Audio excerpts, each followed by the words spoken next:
ونصلي ونسلم على رسوله الكريم اما بعد فاعوذ بالله من الشيطان الرجيم بسم الله الرحمن الرحيم ان الذين يأكلون اموال اليتامى ظلما انما يأكلون في بطونهم نارا وسيصلون سعيرا صدق الله العلي العظيم وصدق رسوله النبي الكريم ونحن على ذلك لمن الشاهدين والشاکرین والحمد للہ رب العالمین۔ درود پاک پڑھیں۔ اللہم صلی علی سیدنا و مولانا محمد معدن الجود والکرم وآلہ وصحبہ وبارک وسلم صلاۃ و سلاما علیک یا رسول اللہ، صلاۃ و سلاما علیک یا حبیب اللہ صلی اللہ تعالی علیہ وسلم۔ ہم نے جو پیچھے درس سنا تھا وہ سود سے متعلق تھا۔ آج کا جو درس ہے یعنی گناہ کبیرہ، یتیم کا مال کھانا اور اس پر ظلم کرنا۔ پروردگار عالم جل جلالہ عما نوالہ ارشاد فرماتا ہے ان الذین یأکلون اموال الیتامی ظلما انما یأکلون فی بطونہم نارا وسیصلون سعیرا۔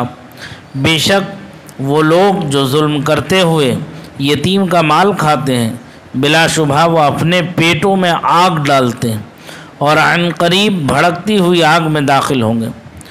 نیز ارشاد فرمایا وَلَا تَقْرَبُوا مَالَ الْيَتِيمِ إِلَّا بِالَّتِي هِيَ أَحْسَنُ حَتَّى يَبْلُغَ أَشُدَّهُ، اور مال یتیم کے قریب نہ جاؤ مگر جو نہایت مناسب طریقہ ہو حتیٰ کہ وہ اپنی جوانی کو پہنچ جائے۔ حضرت ابو سعید خدری رضی اللہ تعالیٰ عنہ فرماتے ہیں نبی اکرم صلی اللہ تعالیٰ علیہ وآلہ وسلم نے واقعہ معراج کے سلسلے میں فرمایا میں کچھ ایسے لوگوں کے پاس سے گزرا جن پر کچھ دوسرے لوگوں کو مقرر کیا گیا تھا، وہ ان کے منہ کو کھولتے اور دوسرے لوگ آگ کی بڑی بڑی چٹانیں لا کر ان کے منہوں میں ڈال دیتے تھے جو ان کے پاخانے کے راستے سے نکل جاتی تھی۔ الامان الحفیظ۔ میں نے پوچھا اے جبرائیل یہ کون لوگ ہیں؟ انہوں نے جواب دیا یہ وہ لوگ ہیں جو ظلم کرتے ہوئے یتیموں کا مال کھاتے ہیں، بے شک یہ لوگ اپنے پیٹوں میں آگ ڈالتے ہیں۔ حضرت ابو ہریرہ رضی اللہ تعالیٰ عنہ سے مروی ہے نبی اکرم نور مجسم صلی اللہ علیہ وسلم نے فرمایا اللہ تعالیٰ کچھ ایسے لوگوں کو ان کی قبروں سے نکالے گا جن کے پیٹوں سے آگ نکل رہی ہوگی اور ان کے منہوں سے آگ شعلہ زن ہوگی۔ پوچھا یا رسول اللہ صلی اللہ علیہ وآلہ وسلم یہ کون لوگ ہیں؟ فرمایا کیا تم نے نہیں دیکھا؟ اللہ تعالیٰ نے ارشاد فرمایا ان الذین یأکلون اموال الیتامی ظلما انما یأکلون فی بطونہم نارا۔ بے شک وہ لوگ جو یتیموں کا مال ناحق طور پر کھاتے ہیں، جو یتیموں کا مال ناحق طور پر کھاتے ہیں وہ اپنے پیٹوں میں آگ ڈال رہے ہیں۔ حضرت سودی رحمۃ اللہ تعالیٰ علیہ فرماتے ہیں جو شخص یتیم کا مال ناحق طور پر کھاتا ہے اسے قیامت کے دن اس طرح اٹھایا جائے گا کہ اس کے منہ، کانوں، ناک اور آنکھوں سے آگ کے شعلے نکل رہے ہوں گے۔ اسے جو بھی دیکھے گا سمجھ جائے گا یہ شخص یتیم کا مال کھانے والا ہے۔ علماء اکرام فرماتے ہیں یتیم کا ولی جب فقیر ہو تو اس کے مال سے مناسب طریقے سے کھا سکتا ہے کہ اس کے مسائل کے حل اور مال کے بڑھانے کے سلسلے میں اس کی نگرانی کر سکے، اس میں کوئی حرج نہیں، لیکن اس مناسب و معروف طریقے سے زائد حرام ہے۔ ارشاد خداوندی ہے وَمَنْ كَانَ غَنِيًّا فَلْيَسْتَعْفِفْ وَمَنْ كَانَ فَقِيرًا فَلْيَأْكُلْ بِالْمَعْرُوفِ، اور جو شخص مالدار ہو وہ بچتا رہے اور جو فقیر ہو وہ معروف طریقے سے کھائے۔ معروف اور مناسب طریقے پر کھانے سے متعلق 4 قول ہیں۔ نمبر 1 اس سے قرض لینا، نمبر 2 ضرورت کے مطابق خرچ کرنا اور زائد سے بچنا، نمبر 3 جب وہ یتیم کے لیے کوئی عمل کرتا ہو تو اس کے مطابق لینا، نمبر 4 ضرورت کے وقت لے سکتا ہے، اب اگر کشادہ حال ہے تو واپس کرے اور اگر کشادہ حال نہیں ہے تو اس کے لیے حلال ہے۔ یہ اقوال ابن جوزی نے اپنی تفسیر میں لکھے ہیں۔ صحیح بخاری میں نبی کریم نور مجسم صلی اللہ علیہ وسلم نے شہادت والی اور درمیانی انگلی کے ساتھ اشارہ کرتے ہوئے فرمایا اور دونوں میں کچھ کشادگی رکھتے ہوئے فرمایا میں اور یتیم کی پرورش کرنے والا جنت میں اس طرح قریب ہوں گے۔ سمجھ میں؟ کلمہ شہادت کی یہ انگلی اور بیچ والی یہ انگلی جو ہے کچھ کشادہ رکھتے ہوئے ارشاد فرمایا میں اور وہ شخص جو یتیم کی خدمت کرتا ہے، یتیم کا مال ناحق جو ہے نہیں کھاتا، مال جو ہے یتیم کا وہ ناحق نہیں کھاتا، وہ شخص میں اور وہ اتنے قریب ہوں گے کل قیامت میں جنت میں۔ سمجھ میں آ رہی بات؟ اور جو قرآن نے فرمایا کس طریقے سے اگر یتیم ہے تو اگر اس کے ضرورت ہے تو اس کے مال سے کتنا لینا جائز ہے، فرمایا کہ اتنا ہی لینا اس کے لیے جائز ہے جتنی کہ اس کی ضرورت پوری ہو جائے۔ اس کے 4 طریقے ہیں۔ نمبر 1، پہلے نمبر تو اس کے مال سے اگر لے رہا ہے تو قرض لے لے، جب آ جائے واپس کر دے، ضرورت کے مطابق خرچ کرنا، اس سے زائد نہیں۔ مثال کے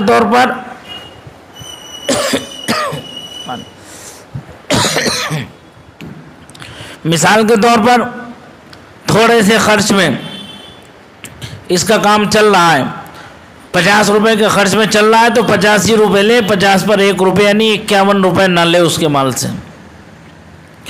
جب وہ یتیم کے لیے کوئی عمل کرتا ہو تو اس کے مطابق لے، یعنی اس کی دیکھ ریکھ کر رہا ہے، خدمت کر رہا ہے۔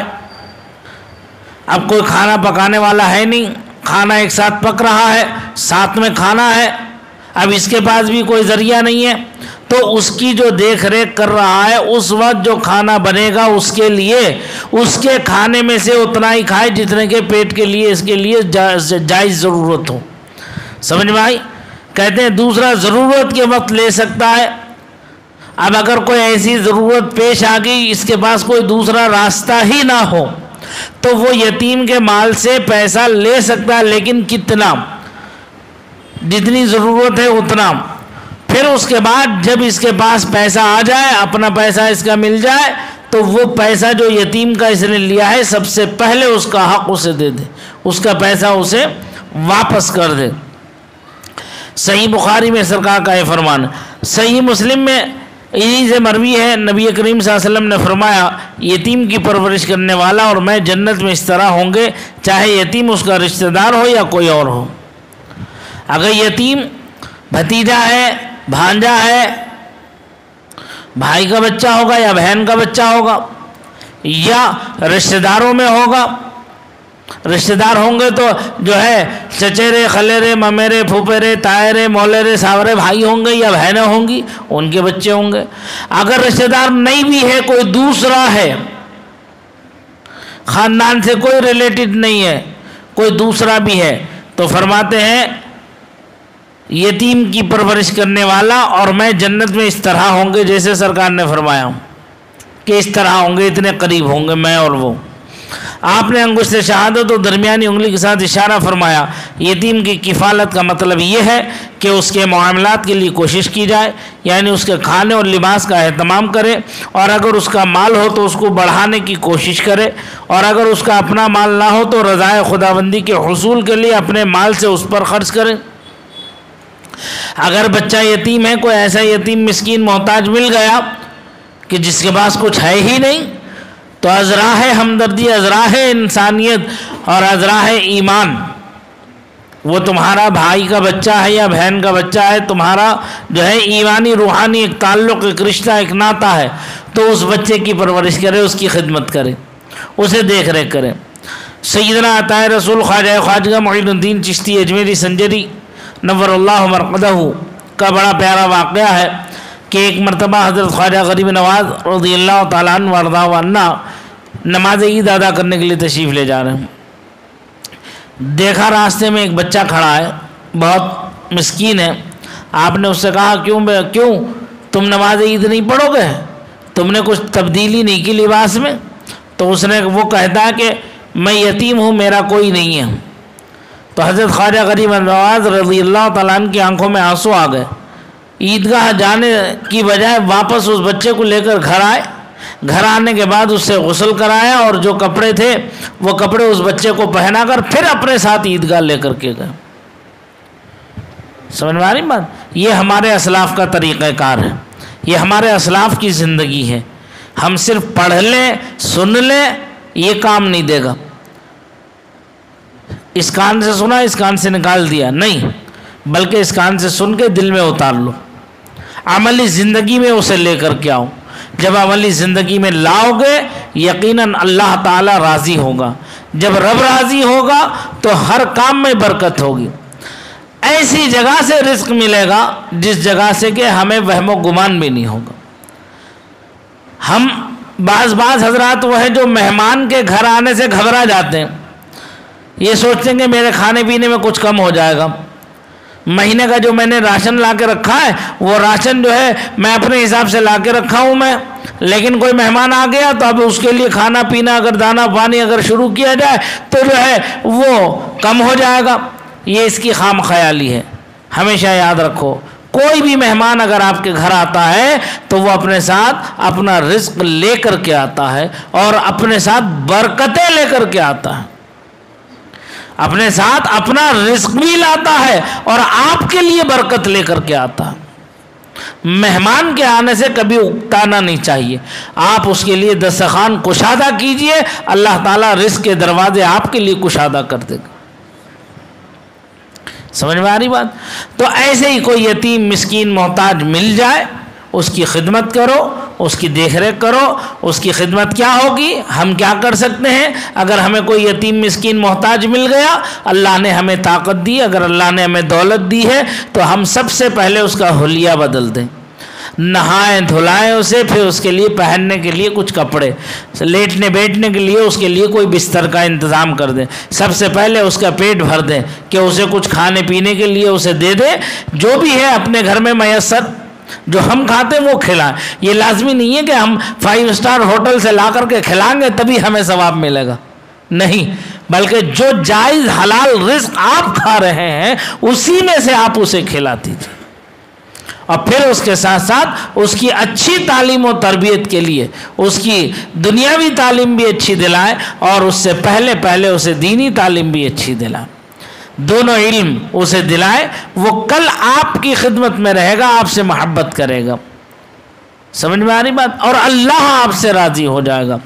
فرماتے ہیں حدیث میں ہے یہ جو ہے فرمایا یتیم اس کا اپنا ہو یا کسی اور کا، تو اس کا مطلب یہ ہے کہ وہ اس کا رشتہ دار ہو یا غیر رشتہ دار. قرابت اور رشتہ داری کی مثال یہ کہ مثلاً وہ اس کا، یہ جو میں نے ابھی عرض کیا وہی ہے. کہتے ہیں جو شخص کسی مسلمان یتیم کے کھانے پینے کو اپنے ساتھ ملائے حتیٰ کہ اللہ تعالیٰ اس یتیم کو بے نیاز کر دے تو اللہ تعالیٰ اس شخص کے لیے جنت واجب کر دیتا ہے، مگر یہ کوئی ایسا عمل کرے جس کی بخشش نہ ہو.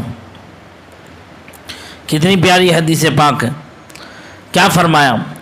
جو اپنے کھانے کے ساتھ اس یتیم کو کھانے میں ملائے، یعنی بٹھا لے، کھلائے پلائے، اپنے کھانے سے کھانا کھلائے، تو اللہ تبارک و تعالی اس شخص پر جنت واجب کر دیتا ہے، مگر شامت اعمال سے، نفس کی خواہش، شیطانی وسوسے، بشری تقاضوں میں اس سے کوئی ایسا گناہ سرزد ہو جائے، گناہ کبیرہ سرزد ہو جائے، جس کے لیے رب نے فرمایا ان اللہ لا یغفر ان یشرک بہ ویغفر ما دون ذلک لمن یشاء.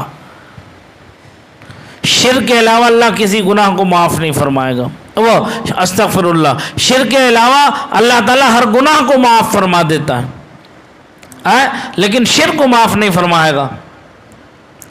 تو اس شخص سے جو یتیم کی خدمت کر رہا ہے کہیں شرک جیسا کوئی معاملہ پیش نہ آ جائے جس کی بخشش نہ ہو. بغیر توبہ کے بخشش و مغفرت نہیں ہوگی. ورنہ اگر اس سے کوئی گناہ سرزد ہو جاتا ہے، یہ شرک نہ ہو، اس کے علاوہ کوئی گناہ سرزد ہو جائے، اللہ تعالیٰ اس کی بخشش و مغفرت فرما دے گا اور اس کے لیے جنت واجب فرما دے گا. کس کے لیے یہ ہے خوشخبری؟ جو اپنے ساتھ اپنے کھانے میں سے اسے کھانا کھلا لے.